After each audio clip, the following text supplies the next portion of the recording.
iPhone දුවේ පුතේ ඔබ මේක තුවන්නේ FCD1 paper discussion එකත් එක්කයි මේක පැය දෙක තියලා ලියපු paper එකක් ඔබ මේ වෙනකොට හොඳින් මතක තියාගන්න විභාග ලිවීම කලාවක් ඉගෙන ගැනීම ශාස්ත්‍රයක් ඒ විභාග ලිවීමේ කලාව යනු උදෙක් පන්තිකට ගිහින් ඉගෙන ගන්න එක නෙමෙයි ටයිමින් තියලා වෙලාව තියලා paper එකක් කරන එක. ඒ නිසා අද මේ දුවේ පුතේ හොඳින් මතක තියාගන්න මේ ඉදිරියට කරන හැම paper එකක්ම පැය දෙක හෝ පැය තුන අදාළ નિયમિત කාලය තියලා පේපර් එක ලියන්න. ඒක පාස් පේපර් එකක් වෙන්න පුළුවන්, වාරි විභාග ප්‍රශ්න පත්‍රයක් වෙන්න පුළුවන්, ඉස්කෝලේ වෙන ප්‍රශ්න පත්‍රයක් වෙන්න පුළුවන්, නැත්නම් පන්තියක වෙන මොඩල් ක්වෙස්චන් එක පේපර් එකක් වෙන්න පුළුවන්. මොකක් වුණත් කමන්නේ. අදාළ වෙලාව තියලා ඒ වෙලාවට පේපර් එක කරන්න. ඒක තමයි ඔයාගේ ඒක වෙනුවෙන් ඔයාව ගෙනියන එකම ගාමක බලය. ඒක නිසා හොඳින් මතක තියාගන්න ටයිමින් වලට පේපර්ස් කරන්න. ඒක තමයි අංක 1. right. එහෙනම් අපි FCD1 paper discussion එකේ MCQ 50 paper discussion එකේ අපි discussion එකට යමු. හොඳයි. එහෙනම් අපි යමු පළවෙනි ප්‍රශ්නෙට. මේක තියෙන පුතේ ඒකකමාන පාඩමෙන් තප්පර වර්ගයට මිලිමීටර යන ඒකකෙහි නිවැරදි ඉදිරිපත් කිරීම වන්නේ. මෙතනදී අපි ඇත්තටම බලාපොරොත්තු වෙලා තියෙන්නේ ඒකක ලියනකොට ඒකක ගුණිතයක් එනවා නම් පුතේ අපි උදමු උදාහරණයක් විදිහට නිව්ටන් මීටර කියලා. එහෙනම් අපි නිව්ටන් සහ මීටර අතර තියන්නට ඕන පුංචි පරතරයක්. හැබැයි සෙන්ටිමීටර් මිලිමීටර් වගේ අවස්ථාවලදී ඒ කියන්නේ ඒකක උපසර්ග යෙදෙනකොට එතකොට පුතේ අපි ඒ උපසර්ගයත් ඒකකයත් අතර පරතරයක් කියන්නේ නැහැ. එහෙනම් මෙතන තියෙන්නේ තත්පර වර්ගයට මිලිමීටර.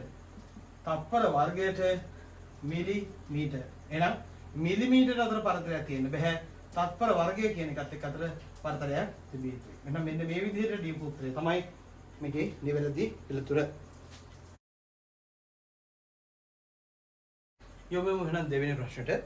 පෘථිවි කේන්ද්‍රයේ සිට යම් නිශ්චිත දුරකදී ගුරුත්වාකර්ෂණ විභවයේහි විශාලත්වය v වේ. සඳෙහි ස්කන්ධය පෘථිවියේ ස්කන්ධයෙන් 81 එකක් නම් සඳෙහි කේන්ද්‍රයේ සිට එම දුර මෙන් දෙගුණයක දුරකදී පවතින ගුරුත්ව විභවය වන්නේ. පෘථිවි කේන්ද්‍රයේ සිට යම් නිශ්චිත දුරකදී ගුරුත්වාකර්ෂණ විභවයේ විශාලත්වය v. ඒ කියන්නේ පුතේ පෘථිවිය මෙහෙම ගත්තොත් එහෙම පෘථිවියේ ස්කන්ධයේ එන්නම් මේකේ කේන්ද්‍රයේ ඉඳන් යම් දුරකින් පීඩ ලක්ෂයක ගුරුත්වාකර්ෂණ විභවය v සමානයි ඍණ gm බෙදීම r. ඔකනේ. දැන් මේ සඳ ගත්තොත් එහෙම සඳ පුතේ 81යි 81යි m තමයි මෙයාගේ ස්කන්ධය. එතකොට ඒ වගේ දෙගුණයක දුරකදී ගුරුත්වාකර්ෂණ විභවයට මොකද වෙන්නේ කියලා අහන්නේ. එහෙනම් එතන පුතේ ඍණ g m වෙනුවට එන්නේ m බෙදීම 80 r කියලා කියන්නේ දුරෙහි දෙගුණය 2r. එහෙනම් මේ දෙන්න බෙදුවට පස්සේ v dash බෙදීම v සමානයි gtg ඔක්කොම ඍණ දෙක ගැපිලා යනවා. එතකොට මෙතන එනවා පුතේ 1 බෙදීම 80 වාරයක් 2 කියලා අපිට අගයක් එනවා. මොකද මේ පද දෙක ඔක්කොම කැපිලා යන නිසා. එහෙනම් අපිට එනවා v dash කියලා කියන්නේ කීයද? v බෙදීම 160යි. එහෙනම් බොහොම පහසුවෙන් දෙවෙනි උත්තරය අපිට තෝරගන්න පුළුවන්. හොඳයි අපි එහෙනම් යමු තුන්වෙනි ප්‍රශ්නෙට. මේ තුන්වෙනි ප්‍රශ්නේ තියෙන පුතේ ගුරුත්ව කේන්ද්‍රය හොයන ගානක්. මෙතනදී තේරුම් ගත යුතු කාරණේ තමයි මෙහෙම මම මේ තැටියේ තියලා සිදුර කවපු කොටස මෙතනින් තිබ්බා. මේ සිදුර නිර්මාණය වෙන කොටස ඉවත් කරන්න ඕනේ. ඒ ඉවත් කරපු කොටස මෙතන තියෙනවා. ඒතර ඉවත් කරපු කොටස මෙතන තියෙනවා නම් අපිට පුළුවන් මෙන්න මේ කොටසේ වර්ගඵලය හොයන්න. මේ වර්ගඵලය හොවුවන් පස්සේ මට මෙතන එනවා a2 කියලා ගමුකෝ. a2 කියන එක එනවා පුතේ 5r වර්ගය. හැබැයි 5 වාරයක් r කියලා කියන්නේ 5 වර්ගය. මම සෙන්ටිමීටර වල තියාගන්නවා. මෙතන ගත්තා පස්සේ මෙන්න මේකේ වර්ගඵලය මම ගත්තොත් a1 කියලා. මේ a1 මට එනවා 5r වර්ගයම තමයි. හැබැයි අමතක කරන්න එපා මේ 5r වර්ගය කියලා කියන්නේ මේ මුළු වර්ගඵලයෙන් මෙන්න මේ කොටස අඩු වෙන්නට ඕන. එහෙනම් 5 r1 වල වර්ගය ඍණ r2 වල වර්ගය කියලා අපිට ඒක හදාගන්න පුළුවන්. එහෙනම් මෙතනින් මට එනවා 5 පළවෙනි තැන එනවා පුතේ 100 ඍණ ඊළඟ තැන එනවා r මේකේ r කියලා කියන්නේ 5යිනේ. ඒ කියන්නේ 25යි. මේ විදිහට එනවා. එහෙනම් මම මෙන්න මෙතන මේගොල්ලන්ගේ වෙනම සටහනකට ගත්තොත් එහෙම මෙතන O තිබ්බනම් මේ O කියන එක නා මෙතන තිබ්බනම් මේ කොටස ඉවත් කරාට පස්සේ මෙයාගේ ගුරුත්ව කේන්ද්‍රය මෙන්න මේ පැත්තට මූව් වෙනවා. මෙන්න මේ පැත්තට චලනය වෙනවා. ඒතර අලුත් ගුරුත්ව කේන්ද්‍රය මෙන්න මේ හැරිය තමයි තියෙන්නේ. එහෙනම් මේ කපා ඉතිරි වුණු කොටසේ ගුරුත්ව කේන්ද්‍රය මම G කියලා දාලා මෙන්න මෙතනින් දා ගන්නවා. මම හිතනවා ඒක ඕවල් ඉඳන් x දුරක් විස්ථාපනය වුණා කියලා. එහෙනම් නිශ්චිතව මම දන්නවා මෙයාගේ ගුරුත්ව කේන්ද්‍රය තියෙන්නේ ඕවල් ඉඳන් 5ක් දුරකින්. එහෙනම් මෙතන ඉඳන් 5ක් දුරකින් මෙන්න මේ දුර 5ක් වන විදිහට තමයි ඔය මෙන්න මෙතන මේ ගත්තු O dash ඉන්නේ.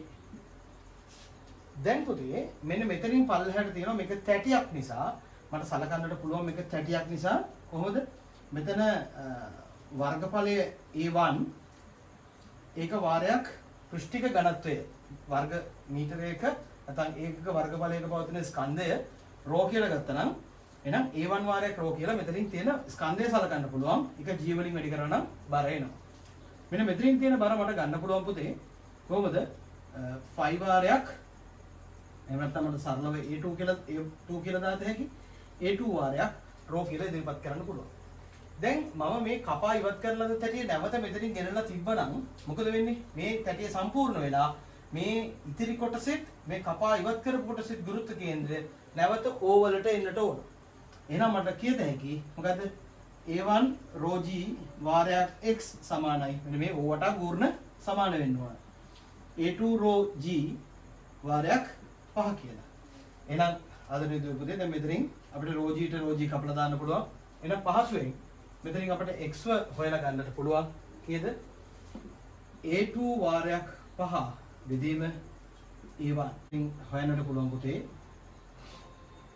A2 වෙනුවට අපිට මෙතන දාන්න පුළුවන් 5 වාරයක් 5 වර්ගය. ඊළඟට 5 වෙනම ඉන්නවා. A1 කියලා කියන්නේ 5 වාරයක් 125 කියලා කියන පුතේ 75යි. 5 ට 5 කැපලා ගියාට පස්සේ අපිට මෙතනින් එනවා 3යි 5 බෙදීම 3යි කියලා. ඒ කියන්නේ 1.666 ගණනක් එන්නේ. ඒ කියන්නේ 1.667 සෙන්ටිමීටර කියලා අපිට නිවැරදිව පිළිතුර ගන්නට පුළුවන්.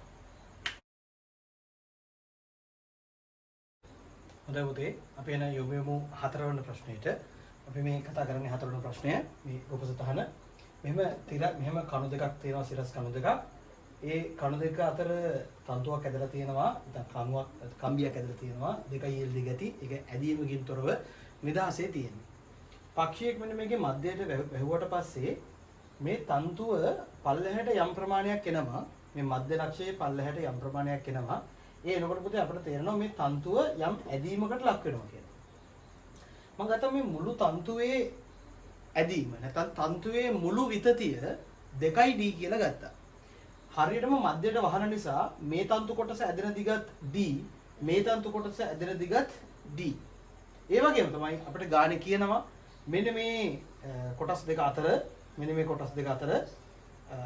නැත්නම් මේ මධ්‍ය ලක්ෂ්‍ය පහළට පැමිණෙන ප්‍රමාණය මේ මුළු විතතියෙන් භාගයයි කියලා. එහෙනම් මුළු විතතිය 2D නම් පුතේ පල්ලෙහාට පැමිණෙන ප්‍රමාණය D බවට පත් වෙනවා. ගානේ පැහැදිලිව එක දීලා තියෙනවා. ඊළඟට අපිට පුළුවන් මෙන්න මෙතනින් මේ තර්කය මතු කරන්න ඊළඟට මෙන්න මෙහෙම මේ ඇදලා මේ පල්ලෙහාට එල්ලලා තියෙන සංදිය ගත්තොත් එහෙම මෙතනින් W කියලා පක්ෂයාගේ බර තියෙනවා. ඒ වගේම සමාන ආතති දෙකක් දෙපැත්තට ක්‍රියාත්මක වෙනවා TT කියලා. එතකොට මෙතන කෝණය θ මෙතන කෝණය θ කියලා පාවිච්චි කරා නම් එහෙම අපිට පේනවා මෙන්න මෙතන කෝණය තමයි ඔය θ කියලා අපි මාක් කරලා තියෙන්නේ. එතකොට වෙනම රූප සටහනක අපි යන්නේ කෝණය මදක් ඇඳගත්තොත් එහෙම මේක D මේක L මෙන්න මේ කෝණය තමයි θ. දැන් අපිට බොහොම පැහැදිලි පුතේ අපිට පුළුවන් මෙන්න මෙතන මේ සංධිය සමතුලිතතාවය පිණිස W සමානයි 2t cos θ කියලා තර්කයක් ගොඩනගන්න. දැන් මෙන්න මෙතන W සමානයි 2t cos θ කියලා කියන්නේ මොකක්ද? cos θ කියලා කියන්නේ මෙතන L වර්ගයේ ධන D වර්ගයේ වර්ගමූලය. cos θ කියලා කියන්නේ D බෙදීම L වර්ගයේ ධන D වර්ගයේ වර්ගමූලය. බද්ධ පාදයේ බෙදීම කාරණය. එහෙනම් පුතේ අපිට පුළුවන් මෙහෙම තර්කයක් දැන් ගොඩනගන්න. අපි දන්න මේක ඇදෙන නිසා මම මේකට දානවා f සමානයි kx. එතකොට t සමානයි k වාරයක් x වෙන්නේ d. මම මේ තන්තු භාගයකට මේක දාලා තියෙනවා. එහෙනම් මට මෙන්න මෙතනට මේ ආදේශ කිරීම කරන්න පුළුවන් w සමානයි 2යි t වෙනුවට දාන්න පුළුවන් kd කියලා. මෙතනින් d එකක් ඉන්නවා. මෙතනින් l වර්ගය දන d වර්ගයක් ඉන්නවා. දැන් පුතේ අපිට මේකෙන් k උක්ත කරලා ගන්න පුළුවන් W වාරයක් L වර්ගය ධන D වර්ගයේ වර්ගමූලය බෙදීම 2D වර්ගය කියලා ඔය K ආගේ අපිට හොයලා තියන්නට පුළුවන්. දැන් මේ ගානේ අපෙන් අහන්නේ මේ තන්තුවේ ගබඩා වෙන මුළු වික්‍රියා විභව ශක්තිය. අපි දන්නවා මුළු වික්‍රියා විභව ශක්තිය අපිට හොයන්න පුළුවන් භාගයයි kx වර්ගය කියලා. මම මේක කරන්නේ පුතේ තන්තු භාගයක් සඳහා මේක දාලා දෙකකින් වැඩි කරලා ගන්නවා. එහෙනම් මේ මම ලිව්වේ තන්තු භාගයකට නම් මම මේක දෙකකින් වැඩි කරනවා. එතකොට මට මේ දෙකට දෙක කැපෙලා ගිහිල්ලා එක තන්තුවකට අදාළව kx වර්ගය කියලා මට මේ කියනවා. එහෙනම් මෙතන k කියලා කියන්නේ w වාරයක් L වර්ගය ධන D වර්ගය බෙදීම 2D වර්ගය වාරයක් මේ තන්තු භාගයක් ඇදෙන දිග D එහෙනම් ඒකේ වර්ගය තමයි මෙතනට එනවනේ මොකද x වර්ගයේ තියෙන නිසා මේකට මේක කැපිලා යනවා. එහෙනම් අවසාන පිළිතුර වශයෙන් අපිට ඉතුරු වෙනවා w වාරයක් L වර්ගය ධන D වර්ගය වර්ගමූලය සමාන මෙතන වර්ගමූලය තියෙනවා බෙදීම 2 කියලා අවසාන පිළිතුර වශයෙන් මෙන්න මෙතනට අපිට එන්නට පුළුවන්. හොඳයි පුතේ පස්වෙනි ප්‍රශ්නය දැල්ගොටු මන්තය සහිත කැලරිමීටරයක 20 සෙල්සියස් උෂ්ණත්ව නැග්මකට කිලෝජූල් එකක තාපයක් අවශ්‍ය වේ. කැලරිමීටරයේ පමණක් ස්කන්ධයේ 0.1 කිලෝග්‍රෑම් වන අතර 400යි තඹ වලින් නිමවා ඇත. දැල්ගොටු මන්තයේ තාපධාරීතාවය වන්නේ right. අපි දන්නවා දැල්ගොටු මන්තයක් සහිත කැලරිමීටරයක් ගත්තට පස්සේ මේ දැල්ගොටු මන්තය කියන එක නිකන් අමතරව දීපු කාරණයක්. මේකේ ඩෙල්ටා තීටා 20 සෙල්සියස් මේ දන්න දත්ත ටික ලියා ගන්න ඕනේ. උෂ්ණත්ව නැග්මකට මේකට කොච්චර තාපයක් ඕනද? ජූල් 1000ක් ඕන. කිලෝ ජූල් එකක් ඕන. කැලරිමීටරයේ ස්කන්ධය පමණක් ස්කන්ධය වෙන මේ කැලරිමීටරයේ පමණක් ස්කන්ධය 0.1 කිලෝග්‍රෑම්. ඊළඟට මෙයාගේ විශිෂ්ටාධාරිතාව 400යි සෙල්සියස් එකකට කිලෝග්‍රෑමයට ජූල්. දැල්ගොටු මන්තයේ තාපධාරීතාවනේ අපෙන් අහන්නේ. එහෙනම් මම මේකට දානවා q සමානයි mc θ. ඊළඟට ධන c θ කියලා දානවා. මේ දාන්නේ මේ තියෙන පුතේ කැලරිමීටරේ උරා ගන්න ලද තාපය. මේ තියෙන මන්ද දන්න උරා ගන්න ලද තාපය.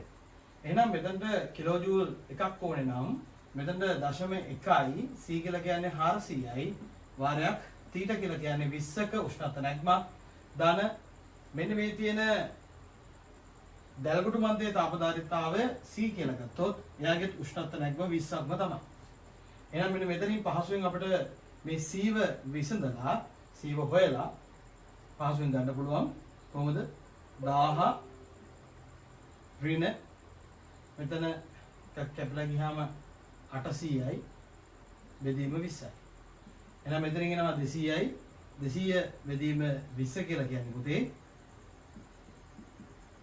10යි ජූල් කෙල්විනයට කියලා අපිට ඒ අවසාන පිළිතුරට එන්න පුළුවන්. හොඳයි. 6 වෙනි ප්‍රශ්නෙට අපි එන යමු.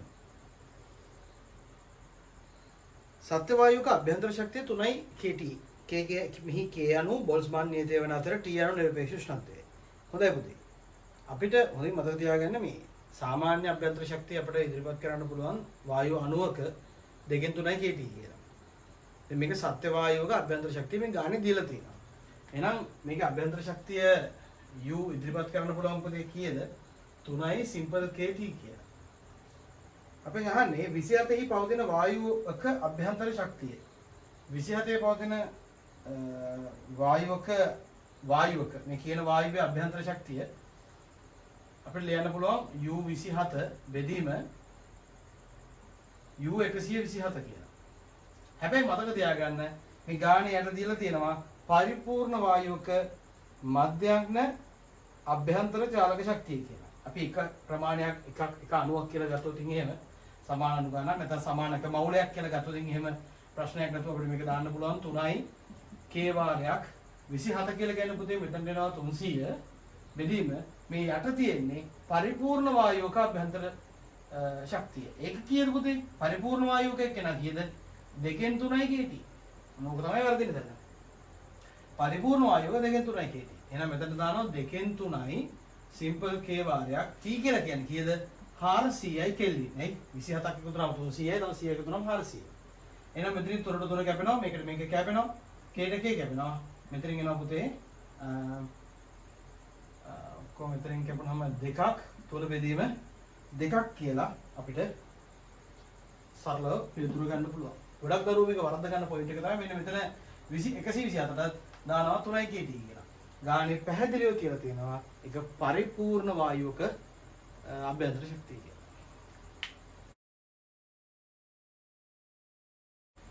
හොඳයි. අපි එන්නේ තුන්වෙනි ප්‍රශ්න හත්වෙනි ප්‍රශ්නෙට. ඩොප්ලර් ආචරණය පිළිබඳව කර ඇති පහත ප්‍රකාශ සලකා බලන්න. පළවෙනි එක දුම්රිය මාර්ගයක නිශ්චලව සිටින පුද්ගලයෙකුට Taman දෙසට නලාව නාද කරමින් නියත වේගයෙන් පැමිණ දුම්රියක නලා හඬෙහි තාරතාවය වැඩි වෙමින් ඇසේ. පුතේ නියත ප්‍රවේගයෙන් එනවා නම් වැඩි වෙලා නියත අගයක ඇහෙන්නේ. දැන් උදාහරණයක් විදිහට අපි දිහාවට කෝච්චියක් එනවා නම් හර්ට්ස් 1000කින් හෝන් එකක් නාද කරගෙන අපිට ඇහෙන්නේ 1000 නෙමෙයි.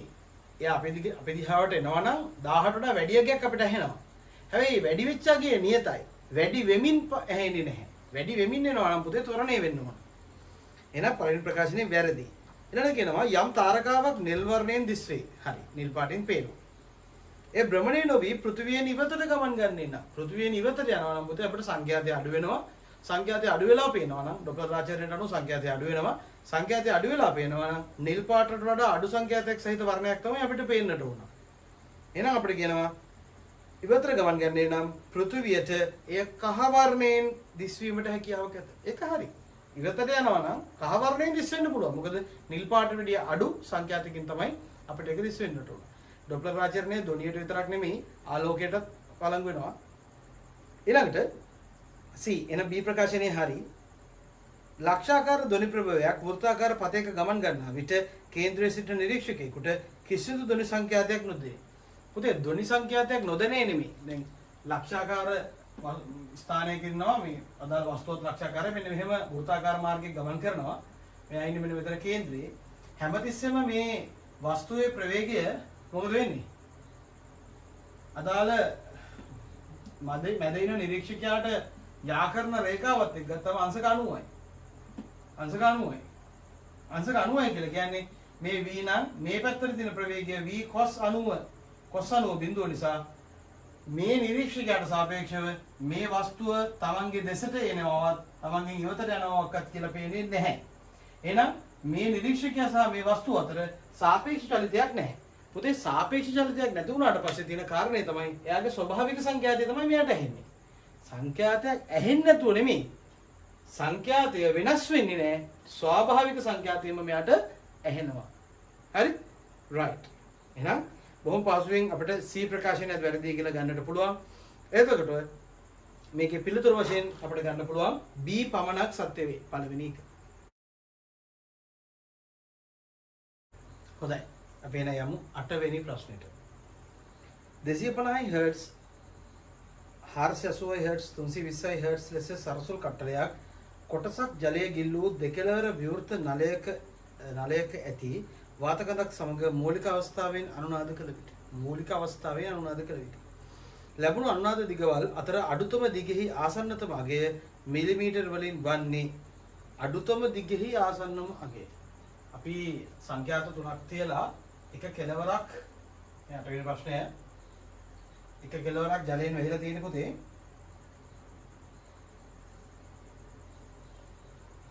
කොටසක් ජලයේ ගිල්ලලා තියෙන තොර එක කෙලවරක් ඇහිලා තියෙන්නේ මූලිකයෙන් තමයි කම්පණය වෙන්නේ.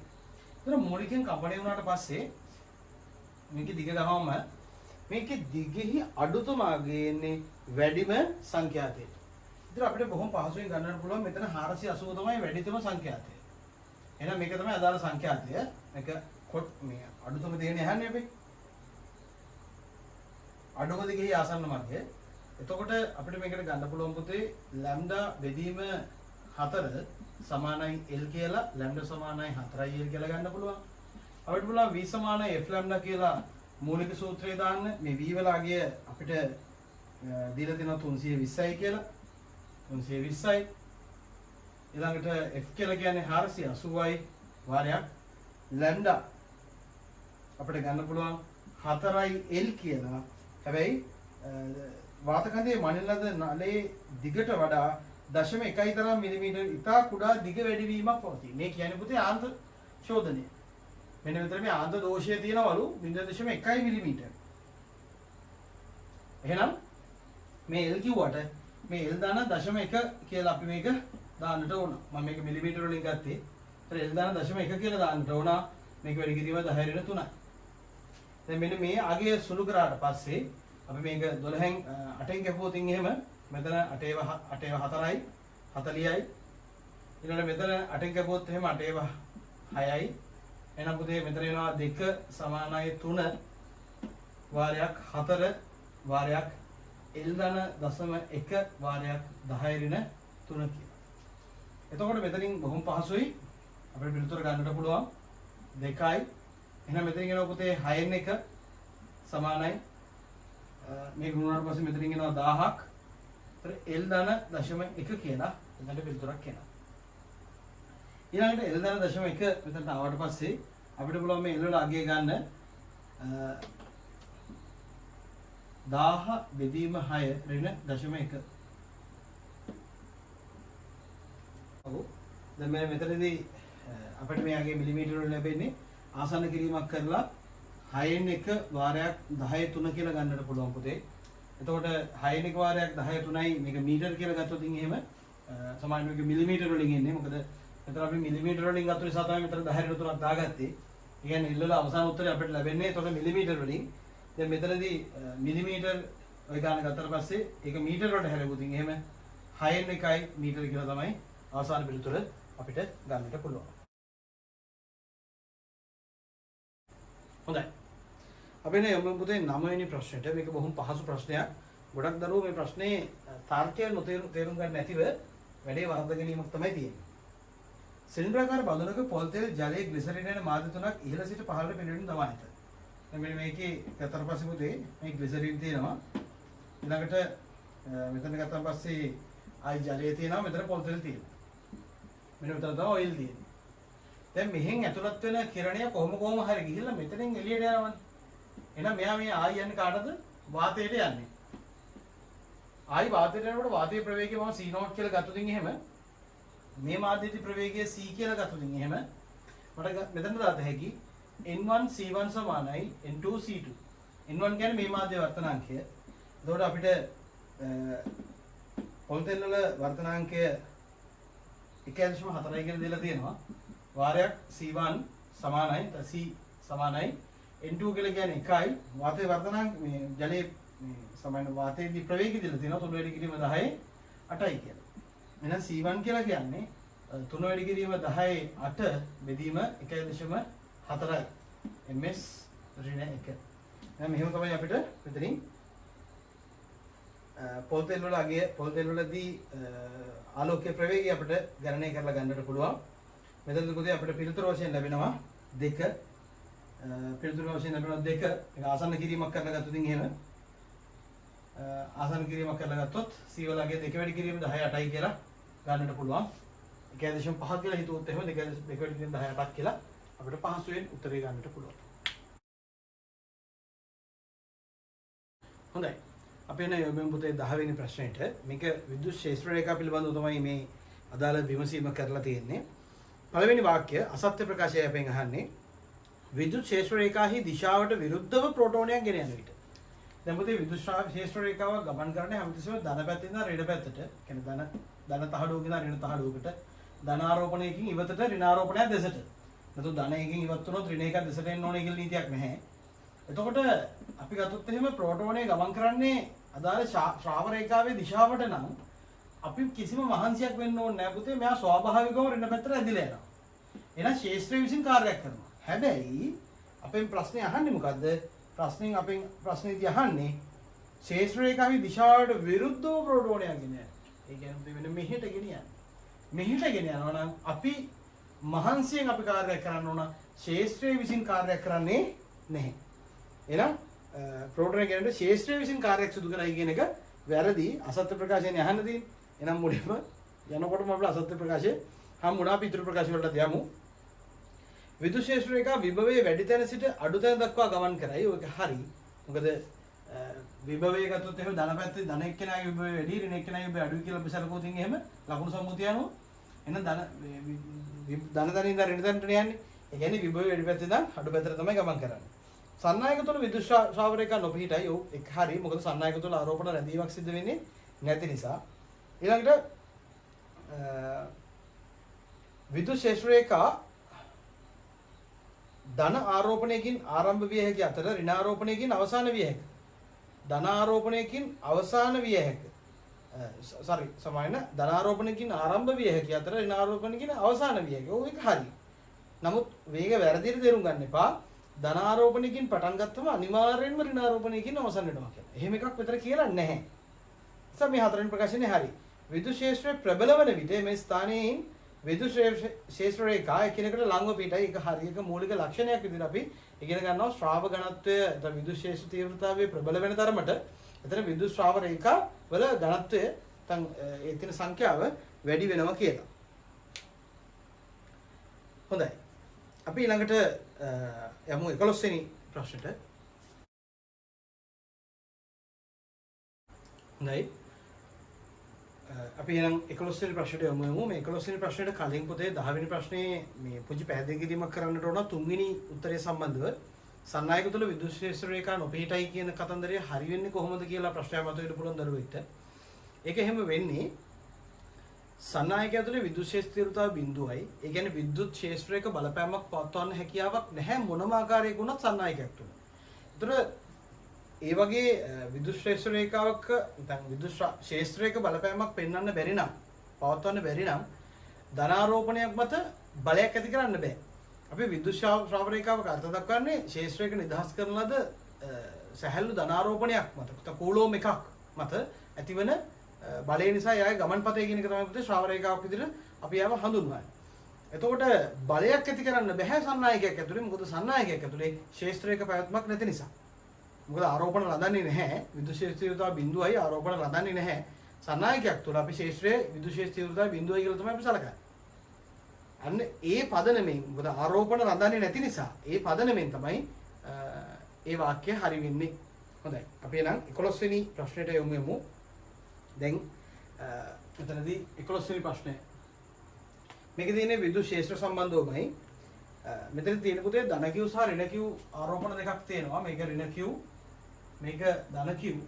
මේ තියෙන්නේ x වල ධන පැත්ත. එහෙනම් අපි දැන් මේ විදුලි ශේෂ්ත්‍ර තීව්‍රතාව විචලනය වන ආකාරයේ ප්‍රස්ථාරයකට ගන්න තියෙන්නේ.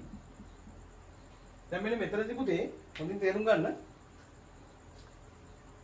මෙන්න මේ වගේ ස්ථානයක අපි තිබ්බොතින් එහෙම කූලෝම් ධන එකක්. ඒ කූලෝම් ධන එකට බලපාන අරය තමයි මේ තියෙන්නේ R. එතකොට ඔය විදුලි ශේෂ්ත්‍ර තීව්‍රතාව ලිව්වොත් එහෙම E සමානයි 1/4 එප්සයිලන් q බෙදීම r කියලා r වර්ගය කියලා. මෙන්න මේ r වර්ගය කියන එක කෙනා පුතේ ඊටා කුඩා සංඛ්‍යාවක් වෙනකොට මේ පදේ අනන්තයට ආසන්න වෙනවා. අපි හිතමු මෙතන තියෙන විදුලි ශේෂ්ත්‍ර තීව්‍රතාව තියෙන්නේ මෙන්න මේ පැත්තට. ඍණාරෝපණයේ පැත්තට තියෙන්නේ ලොකු e එකක්. මේක නිකන් අපි හිතමු මේක අනන්තයක් කියලා හිතමුකෝ. මේ ස්ථානයේ ගත්තත් කූලොම් ධන එකක් තිබ්බම මේ ධනාරෝපණය ඉවතට තල්ලු කරනවා. ඒක මෙයාට ළඟ නිසා මේ ආරෝපණය මත තමයි මෙතන විදුලි ශේෂ්ත්‍ර තීව්‍රතාවය තීරණය වෙන්නේ. ඒක ඔන්න ඔය පැත්තට තියෙන්නේ. මේ පැත්තට ගත්තොත් එහෙම මේක පැනපු ගමන් මේ විදුලි ශේෂ්ත්‍ර තීව්‍රතාවය මෙන්න මේ පැත්තට හැරලා ඒක අනන්තයක අගයක් වගේ ඉතා විශාල අගයකටපත් වෙනවා. එහෙනම් මේ මැද අගයක් ගත්තොත් එහෙනම් පොතේ මේ ඍණ Q නිසා ඇති වෙන බලයත් මේ පැත්තට ධන Q නිසා ඇති වෙන බලයත් මේ පැත්තට. හැබැයි මේ දෙන්න එකතු වුණත් මේ අනන්ත වලට වැඩිය අඩු අගයක්. එහෙනම් මෙයා පටන් ගන්න මේ පැත්තේ අනන්තයකින් නම් මෙයා ආයි ධන අනන්තයකට යනවා. හැබැයි මැද අගය බිඳුවක් වෙන්නේ නැහැ. ඊට වැඩිය උඩින් තියෙනවා. මෙතන පැනපු ගමන් මෙන්න මෙයා ඍණ අනන්තයේ පැත්තට යනවා. ඒ කියන්නේ මෙන්න මෙහෙම ඇවිල්ලා ඔය විදිහට යනවා. එහෙනම් අපිට හතරවෙනි පිළිතුර කියලා මෙතනින් තෝරගන්නත් පුළුවන්. හොඳින් මතක තියාගන්න මේ පළවෙනි පිළිතුරත් එක්ක ගැටීමක් ඇති වෙනකොට එතනින් ප්‍රශ්නේ විසඳගන්නේ මෙන්න මේ ප්‍රස්ථාරයේ බිඳුව ස්පර්ශ නැත්නම් x අක්ෂය නැත්නම් විදුලි ශේෂ්ත්‍ර තීව්‍රතාවය බිඳුව නොවීම කියන සාධකයෙන් තමයි පළවෙනි ප්‍රශ්නේ පළවෙනි පිළිතුර අපි ඉවත් කරන්නේ.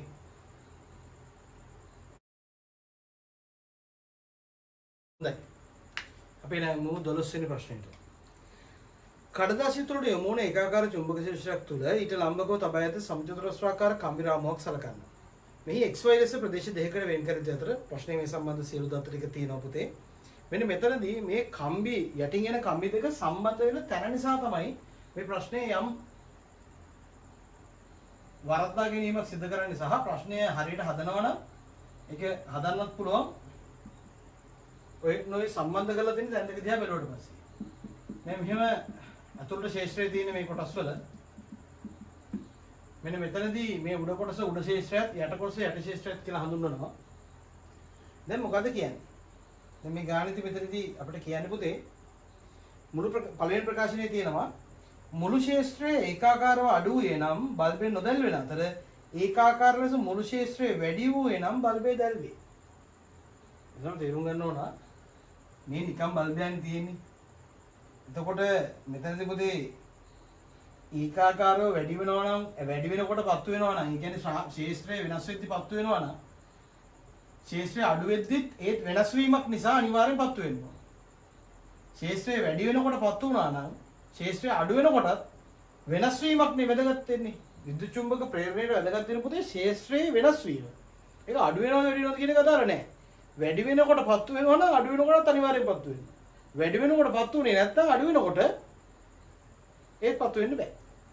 ඒක නිසා මෙතන සාමාන්‍ය බල්බයක් මේක දෙපැත්තටම කරන්ට් එක ගන්න පුළුවන් බල්බයක් නිසා LED එකක් වගේ වුණා නම් කතාව වෙනස් වෙනවා. මේක දෙපැත්තටම ධාරාව ගමන් කරන්න පුළුවන් බල්බයක් නිසා කිසි ප්‍රශ්නයක් නැහැ. එහෙනම් ඒ වාක්‍ය අමුතුවෙන් හිතන්න දෙයක්වත් නැහැ පුතේ. ඒක වැරදි කියලා අපිට සරලව හොයලා ගන්න පුළුවන්. එතකොට එහෙනම් ඊළඟට අපි යමු A වැරදි. එහෙනම් අපි යමු B එකට. ඉහළ ශේෂ්ත්‍රයේ වැඩි වී පහළ ශේෂ්ත්‍රයේ අඩු වේ නම් බල්බය දැල් වෙන්නට ඉඩ තිබුණි. ඉහළ ශේෂ්ත්‍රයේ වැඩි වෙනවා.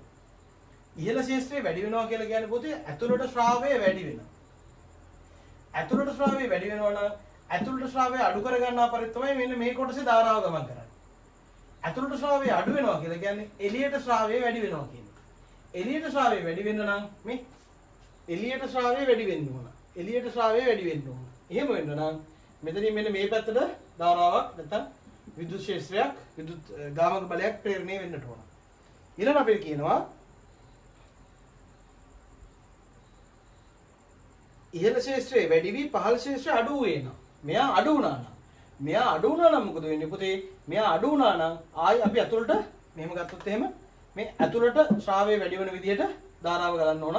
ඒ කියන්නේ මෙන්න මේ පැත්තට තමයි මේ විද්‍යුත් ශේෂ්ත්‍රයක් තියෙන්නේ. එහෙනම් පුතේ මේක අපි ගත්තොත් එහෙම මෙන්න මෙහෙම. මේකයි තියෙන්නේ. මේක අපි නිකන් ධාරා විද්‍යුත් පරිපථයකට ගත්තොත් එහෙම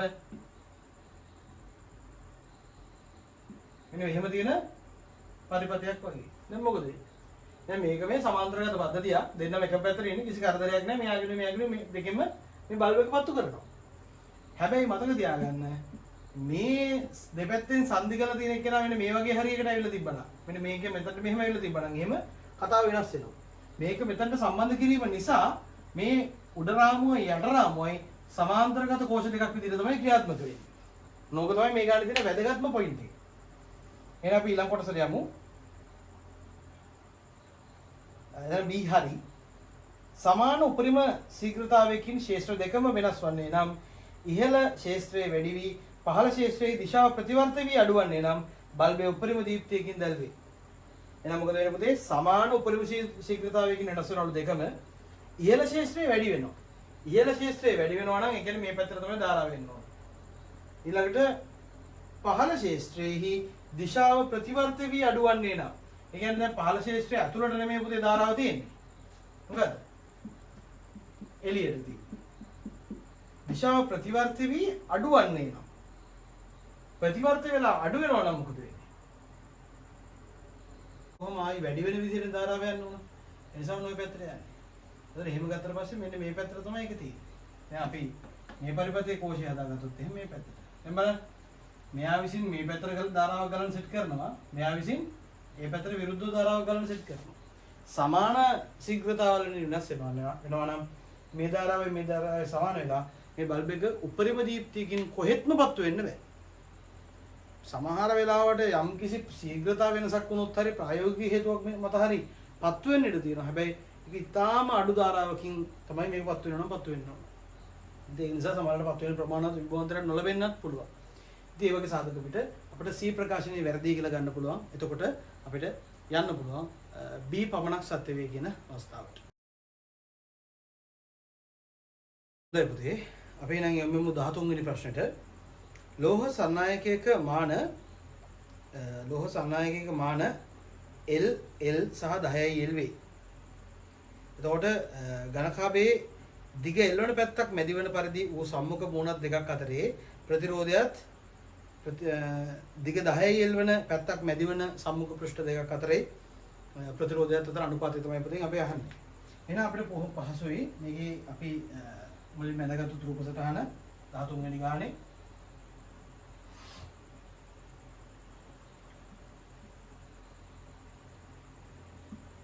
මේක 10යි L මේක L මේක L මෙන්න මේ වගේ අවස්ථාවක්.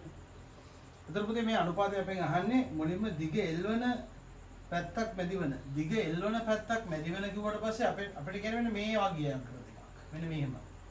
දිග L නේ පුතේ මැදි වෙලා තියෙන්නේ. මෙහෙ එකනා තමයි R1.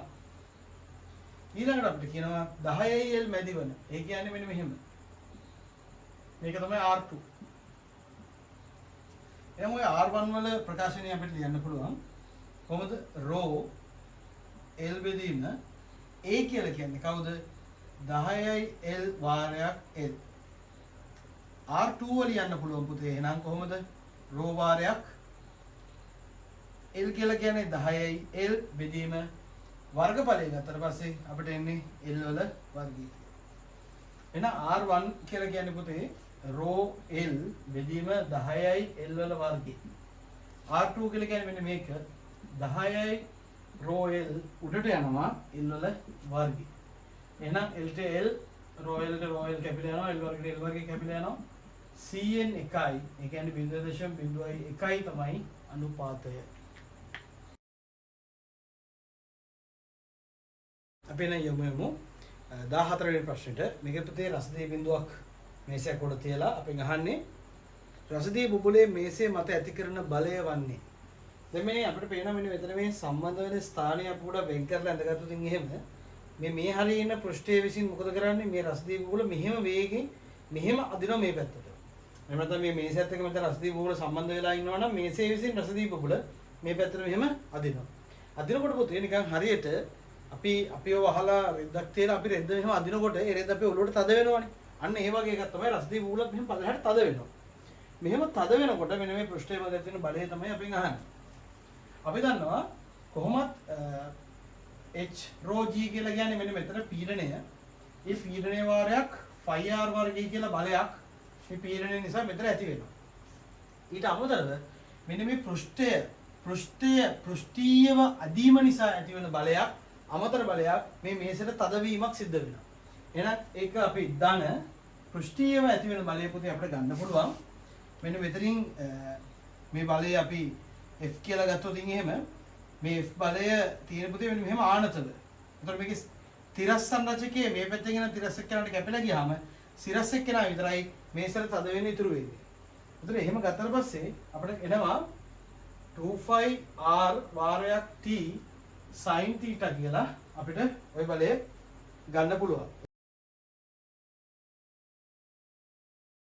අපිට නම් 15 වෙනි ප්‍රශ්නෙට යන්නට පුළුවන්. 15 වෙනි ප්‍රශ්නය මෙන්න මෙතනදී මේ පුංචි මතක් කිරීමක් කරනවා. කලින් ගියාර මම theta කියලා සංකේතය දාලා තිබ්බේ. එතන alpha වෙන්න ඕන සංකේතේ. ඒතර මේ ප්‍රශ්නේ ගැටලුවක් නැහැ. පුරුද්දරම theta කියලා දාලා තිබ්බේ. හොඳයි. 15 වෙනි ප්‍රශ්නය විදුලි බල්බයක සූත්‍රිකාව ක්‍රමයෙන් රත් කළ විට එහි වර්ණය රතු තැඹිලි කහ සිට සුදු වන තෙක් වෙනස් වේ.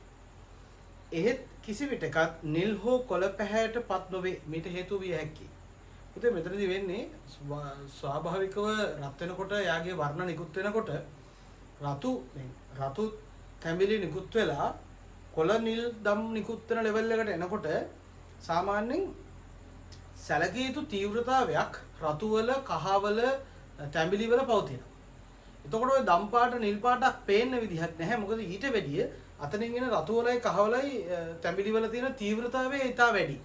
ඒක ලොකු දීප්තියක් දක්වනවා ඒ ආලෝක කිරණ. මොකද ඒව උපරිම ප්‍රමාණයේ නිකුත් වෙනවා. දම් නිකුත් වෙනවත් එක්කම තමයි සුදු ආලෝකය බවට පරිවර්තනය වෙන්නේ. ඒ නිසා දම් වලට වැඩි වෙලාවක් ලොකු තීව්‍රතාවයකට එන අවස්ථාවක් ලැබෙන්නේ නැහැ. එහෙනම් මොකද වෙන්නේ? කිසි විටකත් නිල් හෝ කොළ පැහැයටපත් නොවේ. නිල් හෝ කොළ පැහැය වගේ අවස්ථාවල් වලදී ඊට වැඩිය වැඩි තීව්‍රතාවලින් අනිත් වර්ණ එහෙම නැත්නම් මේකේ තියෙන විදිහට කොළ හෝ නිල් වර්ණ සෑම විටම විමෝචනය වන්නේ වඩා තීව්‍ර වූ රතු හා තැඹිලි වර්ණ නිසා වෙනි. රතු තැඹිලි කහ එක තමයි මේ අකුරු නිකුත් වෙන්නේ. රතු තැඹිලි කහවල තීව්‍රතාවය ඇහැට අල්ලන ප්‍රමාණය, ඇහැට වැදෙන ප්‍රමාණය වැඩි. ඒක නිසා තමයි අපිට බල්බ් එක පත්තු වෙනකොට දම් පාට, නිල් පාට, කොළ පාට පේන්නේ නැත්තේ. කොළ පාට සාමාන්‍යයෙන් අපේ ඇහැට සෞම්‍යයිනේ. ඒ කියන්නේ ඒක තීව්‍රතාවය ගොඩක් අඩුයි. හරි? හොඳයි. එහෙනම් ඔන්න 15 වෙනි ප්‍රශ්නයත් අවසానයි. යමු 16 වෙනි ප්‍රශ්නෙට. මේ 16 වෙනි ප්‍රශ්න පුතේ මෙහෙම ප්‍රස්තාරයක් අපිට දීලා තියෙනවා. මේ ප්‍රස්තාරය මෙන්න මේක ඇවිල්ලා මේ රේඛාව කැපෙන්නේ හරියට මේ මාක් එකත් මේ මාක් එකත් මැදට. ඒ කියන්නේ මේක 8කට, ඒ කියන්නේ එහෙම නැත්නම් මේ පරතරය 8යි. ඒතර මෙතන 16 1.6යි 3.2යි 0.8ක් එකතු වුණාට පස්සේ 4 තමයි මෙන්න මෙතනට සම්පූර්ණ වෙන්නේ. එහෙනම් මේක ඇවිල්ලා මේ y අක්ෂයේ කපන අන්තකණ්ඩය 4. එහෙනම් අපි දන්නවා අයින්ස්ටයින් සමීකරණයට අනුව මෙතන යම්කිසි ශක්ති ෆෝටෝන එකේ තියෙන ශක්තිය E = hf සමානයි කාර්යශීලී ධන ek max කියලා අපිට ගන්න පුළුවන්. ඒතර ek max අපි උක්ත කරොත් එහෙම මෙතන එන්නේ පුතේ hf ඍණ 5. එහෙනම් මේ ප්‍රස්තාරය අනුව y = mx ඍණ c අනුරූපතාවය සලකුවට පස්සේ c කියලා කියන්නේ අන්තකණ්ඩය 4යි මේක දීලා තියෙනවා වැඩි කිරීම 10 ඍණ 19යි ජූල්. මේක තමයි පුතේ මේ ලෝහයේ කාර්යශීලී විදිහට අපිට හඳුනා ගන්නට පුළුවන්.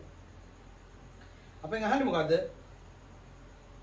දේහලීය සංඛ්‍යාතයනේ. අපි දන්නවා phi සමානයි hf නෝට් කියලා සංකේතය ගන්න පුළුවන්. ඒතර 4 වැඩි කිරීම 10 ඍණ 19 සමානයි h කියලා කියන එක නා පුතේ අපිට එනවා 6.4 වැඩි කිරීම 10 ඍණ 34යි කියලා වාරයක් f නෝට්. ඉතින් f නෝට් උක්ත කරා නම් අපිට පහසුවෙන් පිටුතුට යන්න පුළුවන් 625යි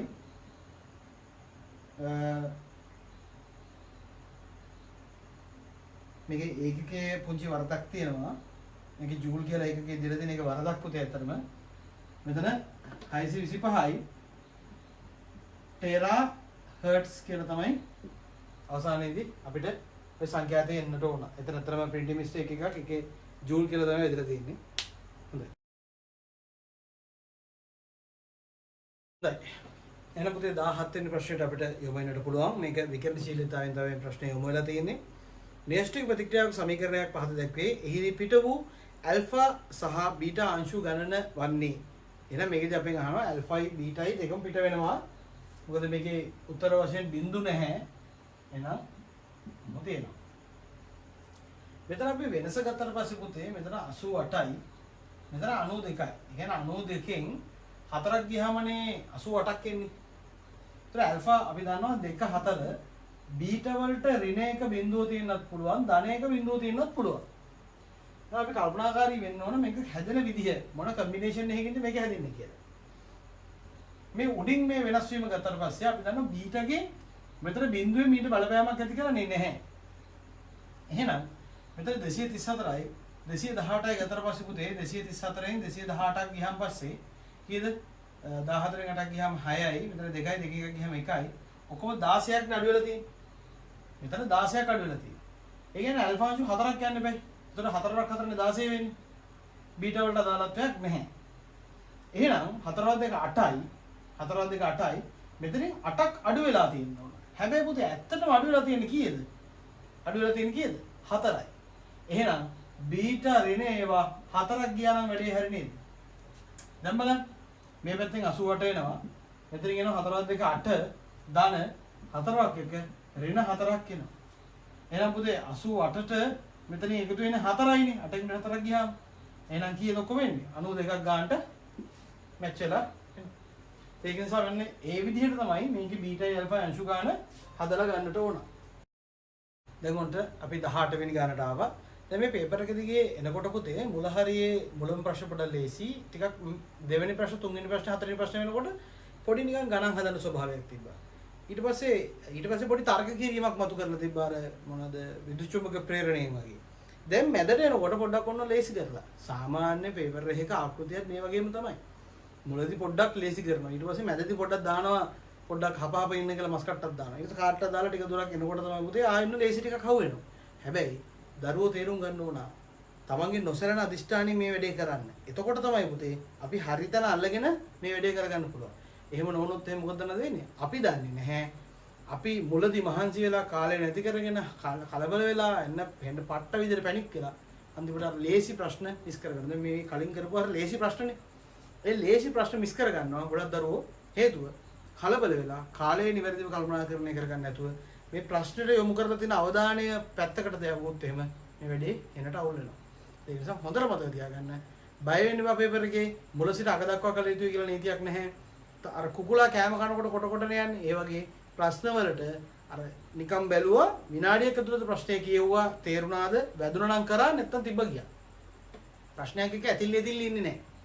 ඒක නිසා උපරිම විනාඩියක් ඇතුළත ප්‍රශ්නයක් කියවලා හදන පාත් එක කොළුවට ආවේ නැත්තම් කරුණා කරලා කියන්නේ ප්‍රශ්නේ තිබ්බා වෙන ප්‍රශ්නයකට ගියා.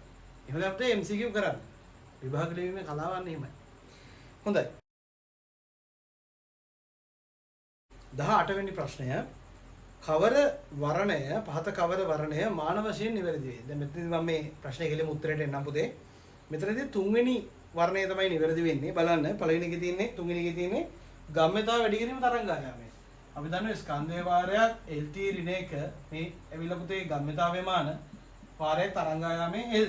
එහෙනම් මෙතනින් එනවා ml වර්ගය T ඍණ 1. ඊළඟ අනිත් පැත්තෙන් අපිට ඉන්නේ කවුද? ශක්තිය බෙදීම සංඛ්‍යාතය. ශක්තිය කියලා කියන්නේ බලය වැඩි කිරීම දුරනේ විස්ථාපනයේනේ. එතකොට m කාර්යමාන LT ඍණ 2 වාරයක් L බෙදීම සංඛ්‍යාතයේ මාන කියලා කියන්නේ T ඍණ 1. එහෙනම් මෙතනින් යනවා ml වර්ගය T ඍණ 2කින් T ඍණ 1ක් ගියාම T ඍණ 1යි ඉතුරු වෙන්නේ. දැන් මේ නසන්ට දෙපැත්තේ මාන සමාන වෙනවා. එන තුන්වෙනි ප්‍රකාශනය තමයි අදාළ පිටුර.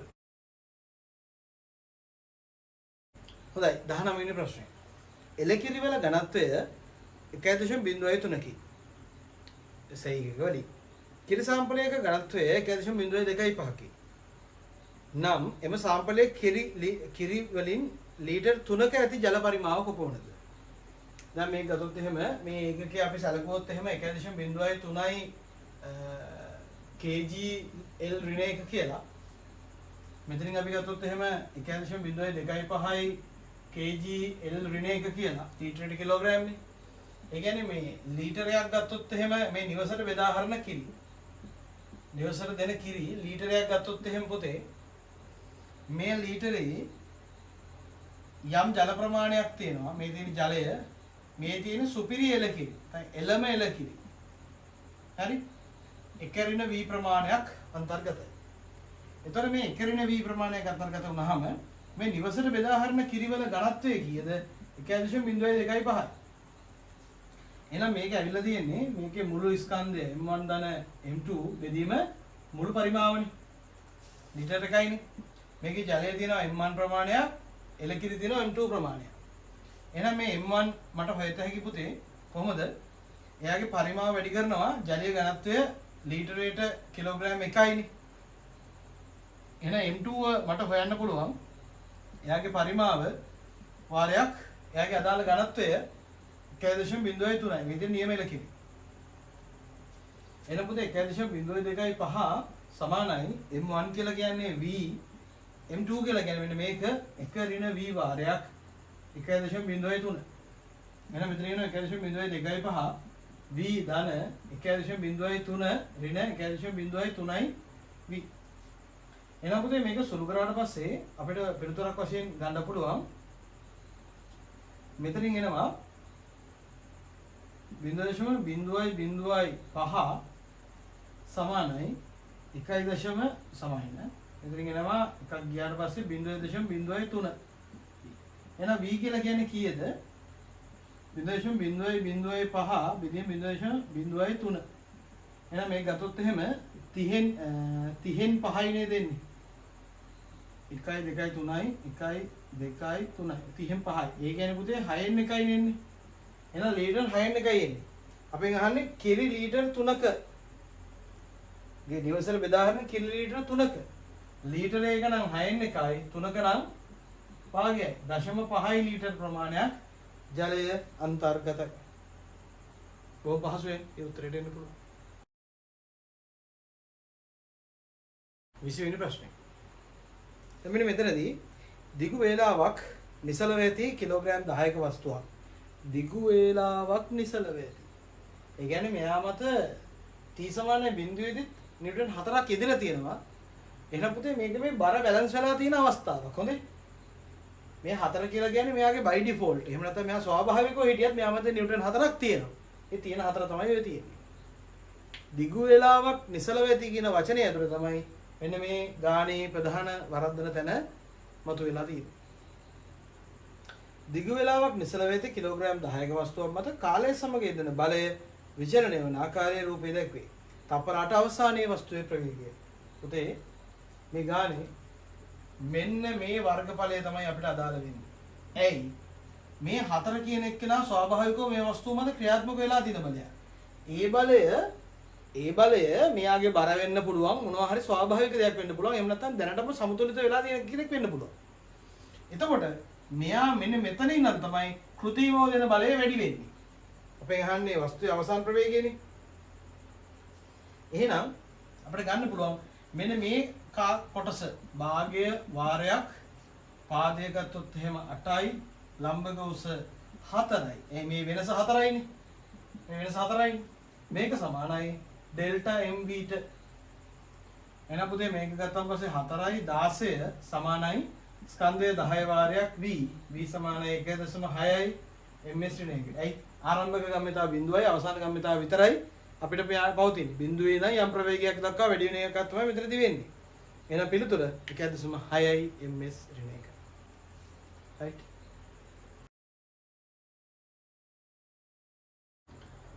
හොඳ දරුවනේ 21 වෙනි ප්‍රශ්නය. මේ ප්‍රශ්නේ බොහොම පහසුයි. මේකෙදි මේ ඉලක්කම් දීලා තියෙන බොරුවට පුතේ මේක තෝරන්නේ මේ ගානේ විස්තරෙන් වැඩේ ගේම ගහ ගන්න පුළුවන්. ඒ වලදී නිදහස් කරන ලද වස්තුවක් සීහිදී තවත් සරසම වස්තුවක් සමග පූර්ණ ප්‍රත්‍යක්ෂ ලෙස ගැටේ. මෙහෙම නිදහස් කරලා මෙහෙම ගිහලා මෙතනදී කීයක් හරි ලැබෙන ප්‍රවේගය නිසා සරසම වස්තු දෙකක් තියෙන්නේ. සරසම වස්තුව මෙතනදී ගැටුණාන් පස්සේ මේ ආපු එක්කෙනා මෙතන නිසල වෙලා මෙයා මේ ප්‍රවේගයෙන් මෙහෙට යන්න ගන්නවා. ගිහලා මෙහෙම උඩට ගිහිල්ලා ආයි මේක මෙහෙම එනවා. ආයි ඉවර මෙතන වැදිලා මෙයා මෙතන නිසල වෙලා මේක මෙහෙම ඇවිල්ලා මෙතනට එනවා. මේ ශක්තිය නිවැරදිව සම්ප්‍රේෂණය වෙනවා නම් මෙතනදී සම්ප්‍රේෂණය වෙනවා නම් මොකද වෙන්නේ? මෙයා යන්න ඕන උපරිම උසත් මේ මට්ටම පහු කරන්න බෑනේ පුතේ. මොකද නතර වෙනකොට සම්පූර්ණ ඇති කරන විභව ශක්තිය, චාලක ශක්තිය මෙතනදී හානි වීමක් වෙන්නේ නැති නිසා මෙතන නිදහස් කරන වස්තුව මෙහෙම ඇවිල්ලා මෙතන වැදිලා චාලක ශක්තිය හානි වෙන්නේ නැහැ.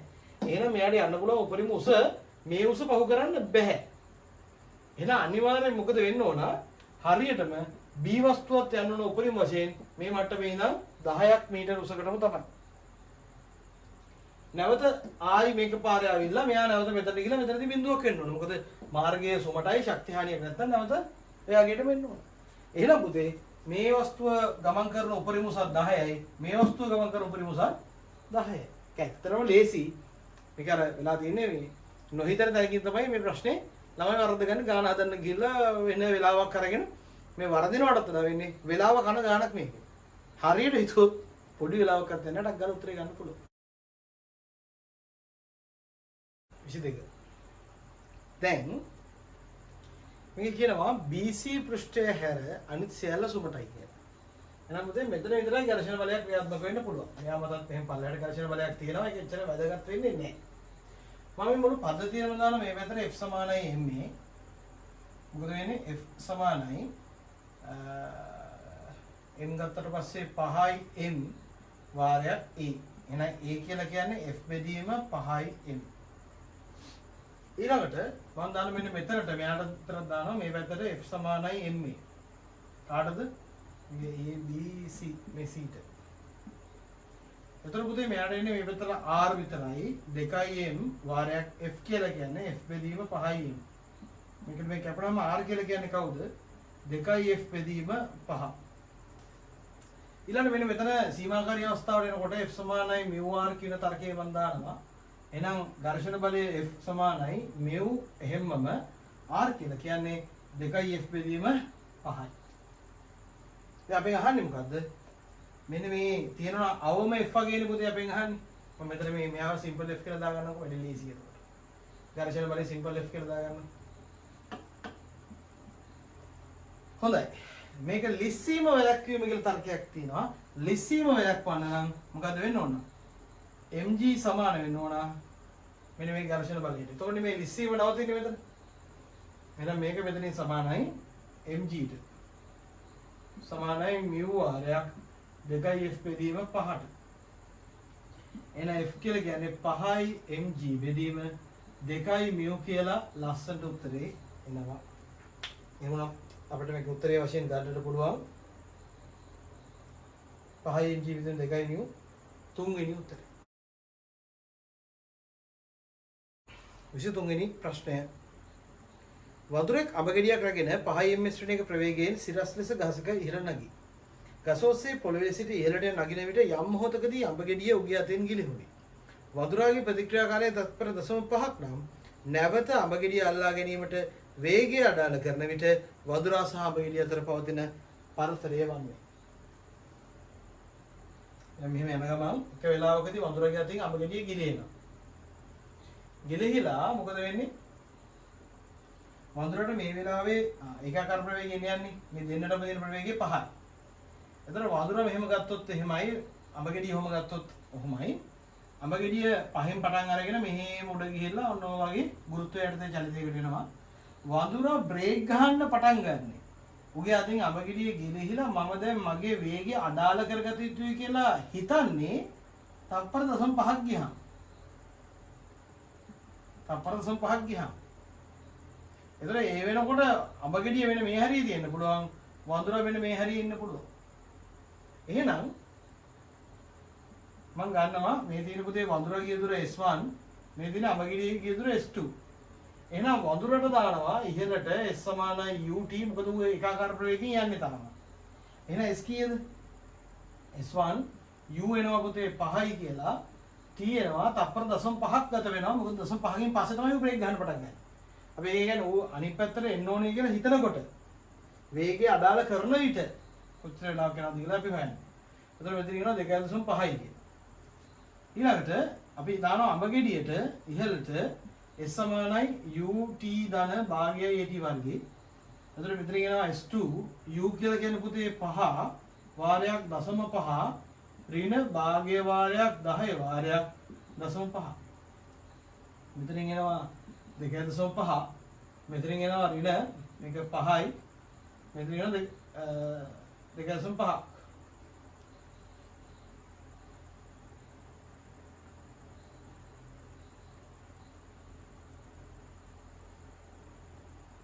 සමාන මෙන්න මෙතන මේකේ වර්ගය. එතකොට 2.5 වාරයක් 0.5ක් වෙනවා. එතකොට පුතේ මෙතන එනවා 2.5 ඍණ එතන 125ක් 1.25ක් වෙනවා. එතකොට මෙතන එන 1.25යි මීටර. 1.25යි මීටර කියලා කියන්නේ මොකක්ද? මූ මෙතන ඉඳන් මෙතනට ගිහලා තියෙන 1.25යි. වඳුර සමස්ත වශයෙන් ගිහලා තියෙනවා 2.5. එහෙනම් මෙතන පරතරය නේද? මෙන්න මේ කියන පරතරය නේද පුතේ? ඔන්න ඔය කියන පරතරය නේද?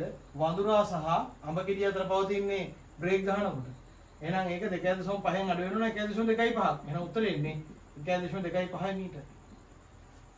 මොකද තමයි පිළිතුර. හොඳයි. 24 වෙනි ගාන. ගුවන් යානයක අවර පෙත්ත 2400 rpm ශීඝ්‍රතාවයකින් භ්‍රමණය වේ. ගුවන් යානයේ ප්‍රවේගය 75ක් වේ. අවර පෙතේ තුඩෙහි ප්‍රවේගය 270 ඉක්ම විය නොහැක. හේතුව සොනික් බූම් එකක් ඇති වෙන එක. අවර පෙතට තිබිය හැකි උපරිම අරය විය යුත්තේ. දැන් පුතේ අවර පෙත්තක් මෙහෙම ගත්තාට පස්සේ මේ අවර පෙත ගුවන් යානයේ මේ පැත්තට යනවා කීයකින්ද 75කින්. ඊළඟ මේක මෙහෙම කැරකෙන නිසා මේක අපිට මෙහෙම කැරකෙනවා කියලා අවර පෙත්ත. අවර පෙත්ත කැරකෙන නිසා මෙන්න මේ පැත්තට ප්‍රවේගයක් පවතිනවා. යම් කිසි ස්පර්ශීය ප්‍රවේගයක් v කියලා. එහෙනම් මේ ගුවන් යානයේ කෝණික ප්‍රවේගය මට ගත හැකි ඔමේගා සමානයි 2πf. එහෙනම් පුතේ එනවා 2π වැඩි කිරීම f කියලා කියන්නේ 2400 බෙදීම 60 rpm නේ. ඒක rps කරගන්න ඕම් බෙදුවට පස්සේ මෙතනින් යම් කිසි ඔමේගා ගයක් එනවා. හරි? 80/5 තප්පරේ රේඩියන් නෑ නේද? දැන් මෙන්න මෙතන ප්‍රවේග දෙකක් තියෙනවා 80යි 5 කියලා. එතකොට පුතේ ඔය 75 වර්ගය දාන 80යි අසමානයි. මෙතන මේ අපි මේක හෙව්වේ ඔමේගානේ. ඒත් ඔමේගා සමානයි 80යි 5. ඊළඟට v සමානයි r ඔමේගා දැම්මට පස්සේ අපිට එනවා r වාරයක් 80යි 5 කියලා. එහෙනම් මෙතනදී මේ අවර පැත්තේ තුඩෙහි ප්‍රවේගය වෙන්නේ මෙන්න මේ ප්‍රවේග දෙකේ සංප්‍රයුක්තය. එහෙනම් මෙතන ආවට පස්සේ පුතේ 80යි 5r වල වර්ගය ධන 75 වර්ගය සමාන වෙන්න ඕන මෙතන එන v වල වර්ගය. මෙන්න මෙයාගේ තමයි 270 බවට පත් වෙන්නට ඕන. එහෙනම් 75 වර්ගය ධන 80යි වර්ගය 5 වල වර්ගය r වල වර්ගය සමානයි 270 වර්ගය. මෙන්න මෙතනින් r ව සුළු කරාට පස්සේ අපිට උත්තරයක් වශයෙන් ගන්න පුළුවන් 1.03 කියලා. ඒක නිසා මේ සංප්‍රයුක්තය ගන්න ඕනේ කියන එක අමතක කරන්න එපා අපරාධ ගන්න. හොඳයි. 25 වෙනි ගන්න. ප්‍රකාශ උපකරණ සම්බන්ධව තියෙනවා. ප්‍රකාශ උපකරණ වල සාමාන්‍ය සියලුම අවස්ථා සම්බන්ධයෙන් කර ඇති පහත ප්‍රකාශ සලකා බලන්න. අන්වීක්ෂවල සියලුම කෝණික විශාලනයන් කාචවල රේඛීය විශාලන ඇසුරින් ඉදිරිපත් කළ එක. මේක නිවැරදි පුතේ. මේක නිවැරදි. අපි ගත්තොත් එහෙම සරල අන්වීක්ෂය ගත්තොත් එහෙම එයාගේ කෝණික විශාලනය කියලා කියන්නේ කෙලින්ම රේඛීය විශාලනයම තමයි. ඊළඟට සංයුක්ත අන්වීක්ෂය ගත්තොත් එහෙම එයාගේ කෝණික විශාලනය කියලා කියන්නේ උපනිතේ කෝණික විශාලනය වැඩි කිරීම අවනිතේ කෝණික විශාලනය. ඊළඟට අපේ අහන්නේ මොකද්ද? සියලු මේ ප්‍රකාශ උපකරණ වල සාමාන්‍ය සියලු අවස්ථා සම්බන්ධයෙන් සලකන්න කියලා. කියන්නේ ඒ ප්‍රකාශනයේ තියෙන්නේ අන්වීක්ෂ වල සියලුම කෝණික විශාලනය. ඒ කියන්නේ සාමාන්‍ය සියලුම අවස්ථාවේදී සියලුම කෝණික විශාලනය. අන්වීක්ෂ කිව්වා මේ දෙන්න විතරයි අදාළ වෙන්නේ. ඒකෙත් සාමාන්‍ය සියලුම ඔක්කොගෙම කෝණික විශාලනයන් අපිට රේඛීය විශාලන ඇසුරෙන් තියන්නට පුළුවන්. එහෙනම් මේ ප්‍රකාශනයේ හරි. 3 B දුරේක්ෂ වල අවනත සහ උපනත අතර නාභීය දුරවල් වල එකතු වෙහි තැබීමෙන් ග්‍රහ වස්තුන් පැහැදිලි හරි. පුතේ අපි දන්නවා දුරේක්ෂය ගත්තට පස්සේ අවනතයි උපනතයි ගත්තම මේ දෙන්නගේ අවනත නාභීය දුර F0 උපනතේ නාභීය දුර FE කියලා ගත්තොත් එහෙම දුරේක්ෂයේ දිග එහෙම නැත්නම් මේ දුරවල් අතර මේ කාච අතර පරතරය කියලා කියන්නේ F0 ධන FE වෙන්නට ඕන. එතකොට තමයි ගානට අනන්තයේ ප්‍රතිබිම්බය හැදෙන්නේ. අපි සාමාන්‍යයෙන් සාමාන්‍ය සීරුමාරුව කියලා කියන්නේ ඇසට විඩාවකින් තොරව නිරීක්ෂණය කර හැකි අවස්ථාව. එහෙනම් පුතේ මේ කියලා තියෙන වාක්‍යය හරි නිවැරදි කියලා අපිට ගන්නට පුළුවන්. දුරේක්ෂවල අවනත සහ උපනත අතර දුර නාභීය දුර වලට එකතු වී තිබීමෙන් ග්‍රහ වස්තුන් පැහැදිලිව පහසුවෙන් නිරීක්ෂණය කළ හැකියි.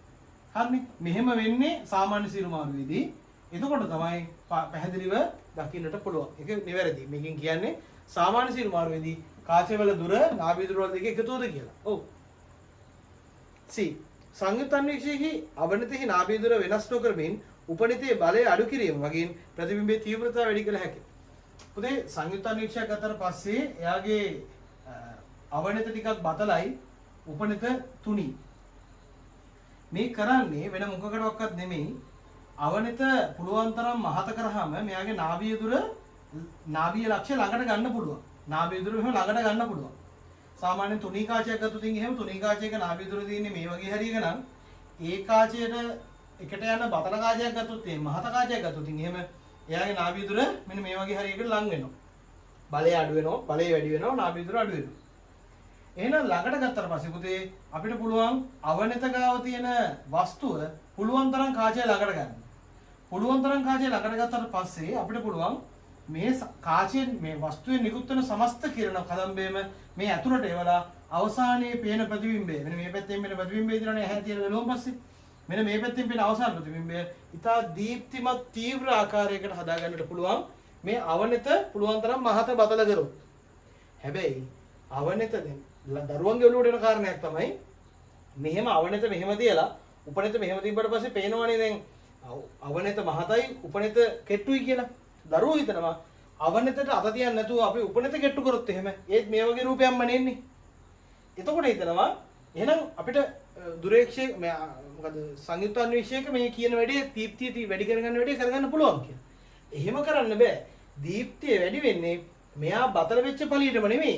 මේ අවනිත ගාව තියෙන වස්තුව පුළුවන් තරම් කාචිය ළඟට ගන්න තරමට කාචියට ලං වෙන්න තරමට තමයි පුතේ මේ වැඩි ආලෝක ප්‍රමාණයක් ඇතුළට ඇවිල්ලා මේ කිරණේ දීප්තිමත් වෙන්නේ. අවසාන ප්‍රතිබිම්බේ දීප්තිමත් වෙන්නේ. උපනිත කෙට්ටු කරා කියලා මේ කාචය මේ වස්තුව කාචය ගාවට ගන්න එහෙම හැකියාවක් වැඩි වෙන්නේ නැහැ.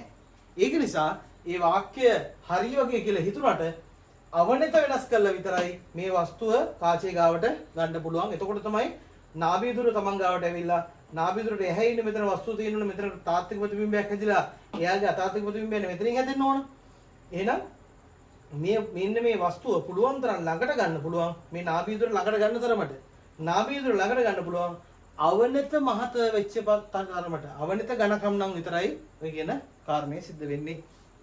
හොඳයි. ඔන්න එහෙනම් 25ට පහසුවෙන් ගන්න පුළුවන් A සහ B හරි C වැරදි කියලා. එහෙනම් නිවැරදි වෙන්නේ A සහ B පමණයි. ප්‍රශ්න 25ක් අපි සාකච්ඡා කරා පේපර් එකෙන් භාගයක්. ඉතුරු 25 ඊළඟ වීඩියෝ එකෙන් ඔබට ගේනවා. එතනම් මේ ප්‍රශ්න ටික හොඳට බලලා අඩුපාඩු වැරදි ටික හදාගෙන ඊළඟ කොටස තවත් හොඳින් අවධාරණය කරගෙන ඒ කොටසේ අඩුපාඩු වැරදි ටික හදාගෙන එන අලුත් පේපර් වලට හොඳට මුහුණ දෙන්න ශක්තිය හැකියාව ලැබුවා කියලා ප්‍රාර්ථනා කරනවා. එහෙනම් මෙතනින් මේ වීඩියෝ එක අවසන් වෙනවා. අයිබෝන්.